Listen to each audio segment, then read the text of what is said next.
नमस्कार, मी संजना. लोकापेक्षा न्यूज मध्ये आपलं स्वागत. पाहूयात आजचं बातमीपत्र. बातमीपत्राच्या सुरुवातीला पाहूयात महत्त्वाची बातमी.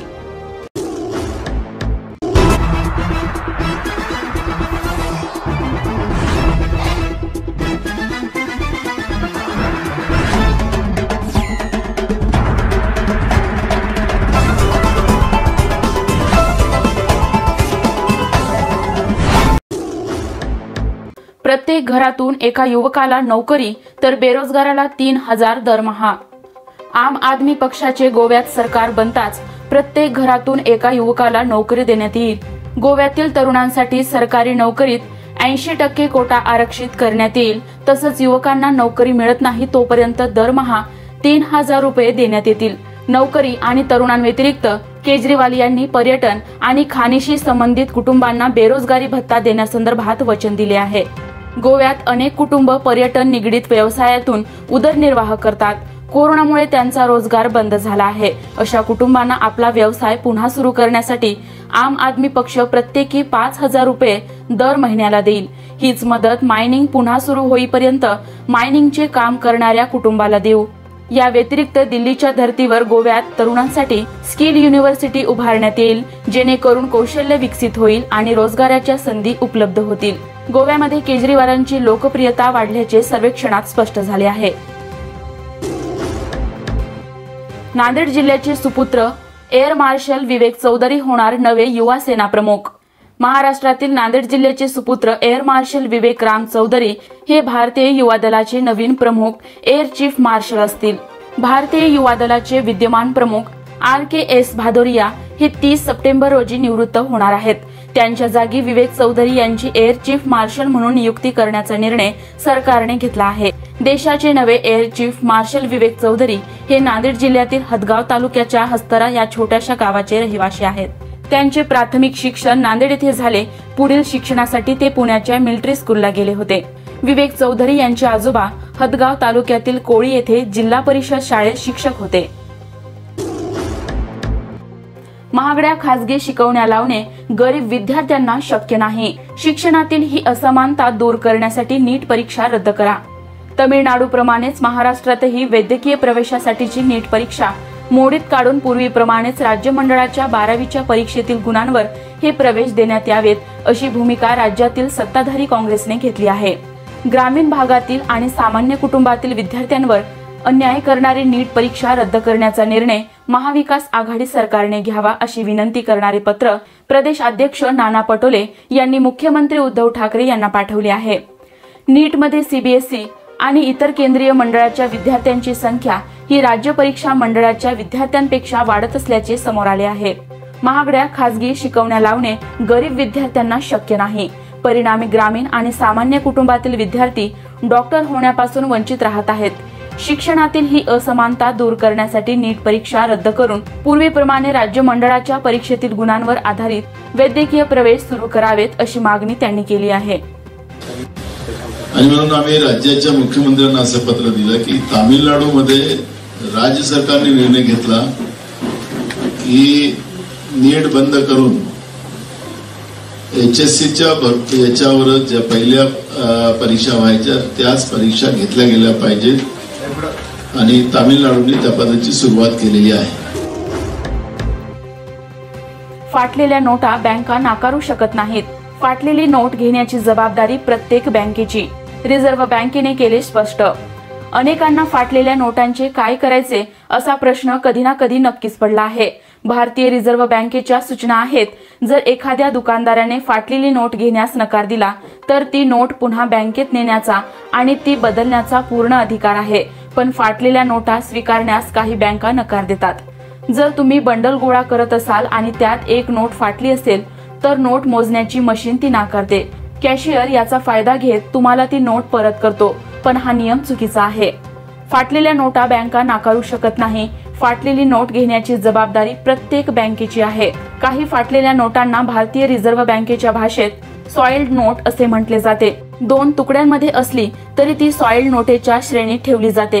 बँका अशा नोटा स्वीकारण्यास नकार देऊ शकत नाहीत. सरकारी बँका व्यतिरिक्त 2 तुकडे झालेल्या नोटा खासगी बँकेच्या कोणत्याही चलन किंवा रिझर्व्ह बँकेच्या कोणत्याही जारी कार्यालयामध्ये सहजपणे बदलल्या जाऊ शकतात. अशा बदलांसाठी बँक तुम्हाला कोणताही फॉर्म भरण्यास सांगणार नाही. यामध्ये फॉर्म भरण्याची गरज नाही. जरी एका नोटेचे अनेक तुकडे झाले असले तरी ते बँकेत घेतले जाऊ शकतात. फाटलेल्या नोटेचा कोणताही भाग गहाळ झाला तरी त्याची देवाणघेवाण करता येते. कोणत्याही चलनी नोटावर आवश्यक भाग म्हणजेच जारी करणाऱ्या अधिकाऱ्याचे नाव, हमी, स्वाक्षरी, अशोक स्तंभ, महात्मा गांधी यांचे चित्र, वॉटरमार्क असणे गरजेचे आहे. जर या चिन्हांमध्ये काही विसंगती दिसली तर त्यासाठी काही पैसे द्यावे लागतील. आरबीआयने नोटा परतावा नियम केला असून अशा नोटा सरकारी बँकांच्या काउंटर, खासगी बँकांच्या चलन चेस्ट किंवा आरबीआयच्या इश्यू ऑफिसमध्ये फॉर्म भरून देखील बदलल्या जाऊ शकतात. सरकारच्या ड्रोन नीती संदर्भात निर्णयानंतर येत आहे आशियातील पहिली हायब्रिड फ्लाइंग कार. आशियातील पहिली हायब्रिड फ्लाइंग कार विनाता एअर मोबिलिटीच्या युवा टीमने तयार केली आहे. केंद्रीय नागरी उड्डाण मंत्री ज्योतिरादित्य सिंधिया यांनी आपल्या ट्विटर अकाउंटवर मेड इन इंडिया अंतर्गत बनलेल्या पहिल्या हायब्रिड फ्लाइंग कार मॉडेलबद्दल आनंद व्यक्त केला आहे. भविष्यातील वाहतूक या विषयावर जगभरात प्रयोग सुरू आहेत आणि भारत त्यात मागे नाही. काही दिवसांपूर्वी सरकारने ड्रोन नीती संदर्भात घोषणा केली आहे. आता विनाता एरो मोबिलिटीने उडत्या कारचे मॉडेल पेश केले आहे. ही कार प्रवासी नेण्याबरोबर माल वाहतूक आणि अल्पकालीन वैद्यकीय सेवा देण्यासाठी सुद्धा वापरता येणार असल्याचा दावा केला जात आहे. 5 ऑक्टोबरला लंडन येथे जगातील मोठे हेलिटेक प्रदर्शन होणार आहे. त्यात aerial mobility company Vinata high electrical eVTOL concept air cargo and passenger aircraft सादर करणार आहे. आशिया खंडातील ही पहिली कार 2 सीटर असून ती वीज आणि जैव इंधन अशी दोन्हीवर चालणारी आहे. या कारचे वजन 1100 किलो असून 1300 किलो वजन ती वाहून नेऊ शकते. या कारला AI सह डिजिटल इन्स्ट्रुमेंटल पॅनल दिले असल्याने उड्डाण करणे, कार चालवणे टेन्शन फ्री आहे. यात GPS ट्रॅकर बरोबर मनोरंजनाची सोय आहे आणि पॅनोरॉमिक व्ह्यू साठी कॅनोपी आहे. या कारची रेंज 100 किमीची असून टॉप स्पीड ताशी 120 किमी आहे. सलग 60 मिनिटे ती 3000 फूट उंचीवरून उडू शकते. प्रवासी सुरक्षेसाठी इंजेक्शन पॅराशूटसह एअरबॅग इनबिल्ट कॉकपीट आहे. कारमध्ये अनेक प्रोपेलर आणि मोटर्स आहेत. त्यामुळे समजा काही प्रोपेलर मोटर बंद पडले तर बाकी प्रोपेलर आणि मोटर्सच्या सहाय्याने सुरक्षित उतरणे शक्य होणार आहे.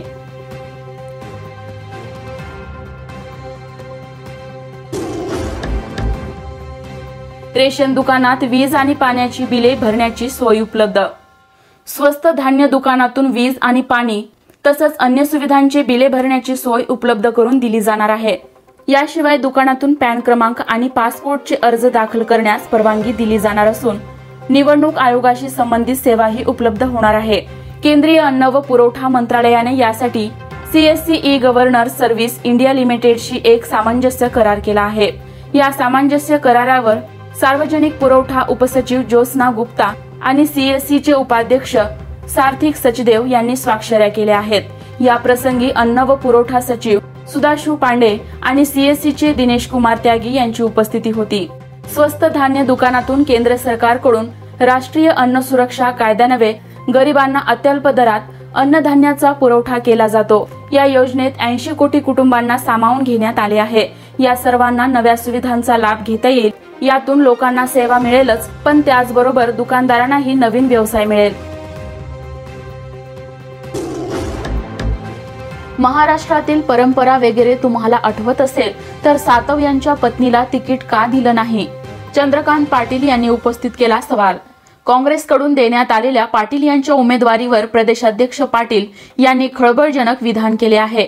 अर्ज छाननीतून रजनी पाटील बाहेर पडतील असं विधान चंद्रकांत पाटील यांनी केलं आहे. भाजपकडून संजय उपाध्याय यांनी राज्यसभेसाठी नामांकन अर्ज दाखल केला.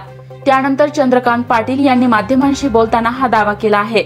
रजनी पाटील यांच्यावर काही ऑब्जेक्शन आहेत. छाननी करताना त्या बाहेर पडतील असा दावा पाटील यांनी केला. मात्र काय ऑब्जेक्शन आहे हे सांगण्यास त्यांनी नकार दिला. राज्यसभेच्या निवडणुकीत भाजपने उमेदवार देऊ नये असं काँग्रेसने अप्रत्यक्ष म्हटलं होतं. त्यावर पाटील यांनी प्रतिक्रिया व्यक्त केली आहे.